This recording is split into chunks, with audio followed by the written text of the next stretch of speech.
ShartimusPrime. Reading comics, toys are hella sick, hella whacking it. Taking bad hits, taking bad shits. Subscribe for things. Are you gonna give a dancing fool no ankle, baby? Oh! Hey, what's up, you guys? ShartimusPrime here, doing another Medicom MAFEX action figure review on the amazing Spider-Man 2 Spider-Man figure. Gotta give a big thanks to Flashworks24 for selling me this guy. This is the regular version over here. There's also a deluxe version that I have pre-ordered at big. Get your big badass toys at BigBadToyStore.com.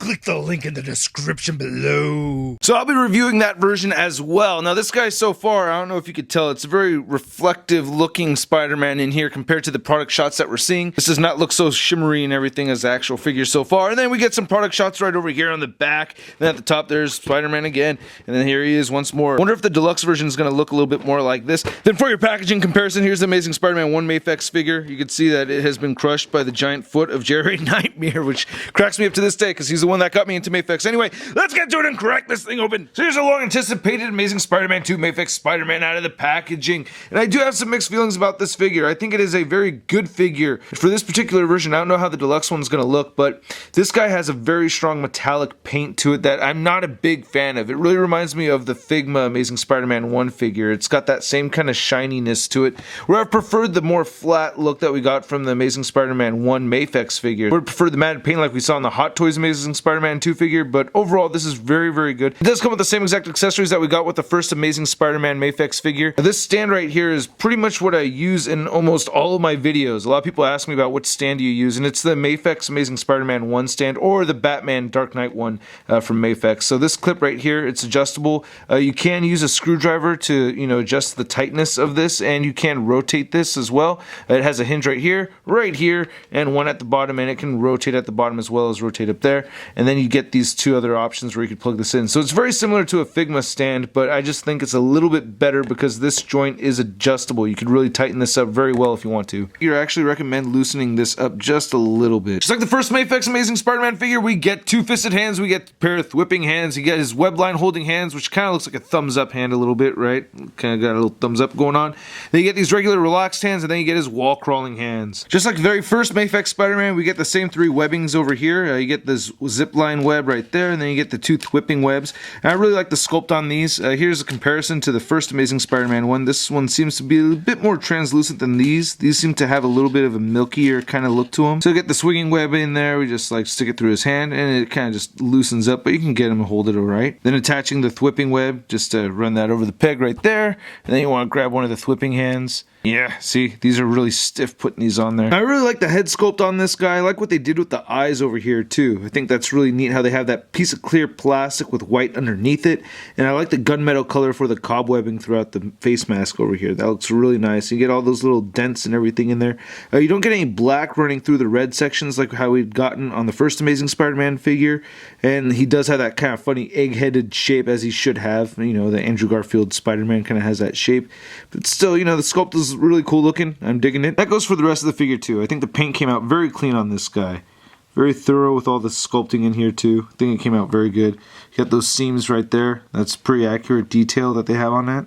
And then looking at the feet right there, cobwebbing and all that sculpting looks pretty clean. The thing I did notice is that his calves do look a little thicker compared to the first one. And in the bottom of the feet, they don't have any peg holes, but you do have those nicely painted treads right there. And then again, here's the back of the figure. I like how the seams look on this. I like how they run all the way up to the top of the figure. It's a very dark blue color for this guy. And then I like the spider logo. It's sculpted up all the way in there so that you can bend him forward and it doesn't just disappear on you. Sculpt-wise, I'm really liking the figure. I'm just not a fan of this very dark blue and this really shiny red. To be honest with you, I can't really explain why, because I remember a few years ago we got the Amazing Spider-Man 1 Marvel Select shiny variant version of Amazing Spider-Man, and I like that, but for some reason, just not liking it on this one. Now, this guy has the same exact articulation as we got in the first Amazing MAFEX Spider-Man. His head does move up right there, and he has a neck joint, so you can move both of those looking upward, and he can look down that far. He can rotate his head side to side. You could rotate the neck side to side as well. You do get a lot of neck pivot over there. That's really neat. He has shoulders that move outward just about that much. You can't move them forward all the the way around, and this arm is pretty loose. I'm noticing that, but these don't pop out as easily as the Amazing Spider-Man 1 version, so there's that, but still, it is kind of weak that this is so loose right over here. Kind of get an armpit joint over here. He does have a bicep swivel, double jointed elbow, wrists move side to side, and they move in and out on this peg. He does have a diaphragm joint that moves side to side. It pivots, it crunches forward and back pretty well. Same kind of articulation for the waist over here. It does pop off right there. Just plug it right back in, so you get that pivot, and then it crunches forward and back side to side. You get these hip joints that move up and down, so they shift up and down, like you can see that happening right there. You can move them all the way outward, you can move them all the way forward. You get an upper thigh swivel, double jointed knees that bend in very far. You get ankles that move down and up, rotate side to side, beautiful ankle pivot, and toe articulation. One thing I really like about these figures is that they fit into Marvel Legends scale, so this guy stands at about 6.5 inches tall. Here's MAFEX Spidey compared to the Amazing Spider-Man 2 Electro figure from Hasbro's Marvel Legends, and these guys stand at about the same height. Here's our new MAFEX Spider-Man figure compared to the original Amazing Spider-Man and the Figma Amazing Spider-Man figure over here. And just when you see these two right here side by side, you can see just where all the joints are cut and everything, that they have the same exact articulation. Here's the new MAFEX Spidey compared to my two favorite Marvel Legends Spider-Man figures. We have the McFarlane Spider-Man, Punkus, and we have the Sinister Six Spider-Man over here. Here's the MAFEX Amazing Spider-Man 2 figure compared to the Hot Toys Amazing Spider-Man 2, along with the Marvel Legends version and the Marvel Select version.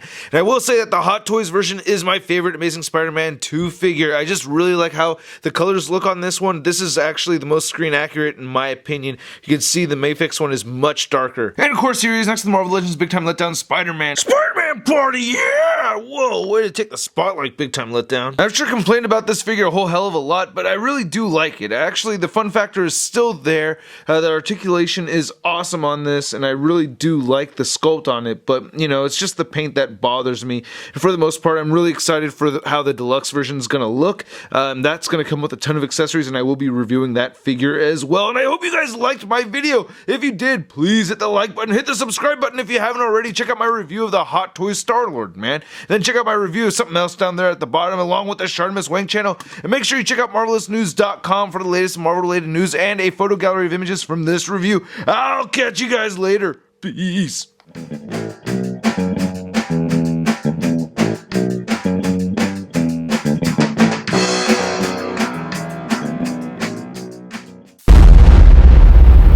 That's crispy.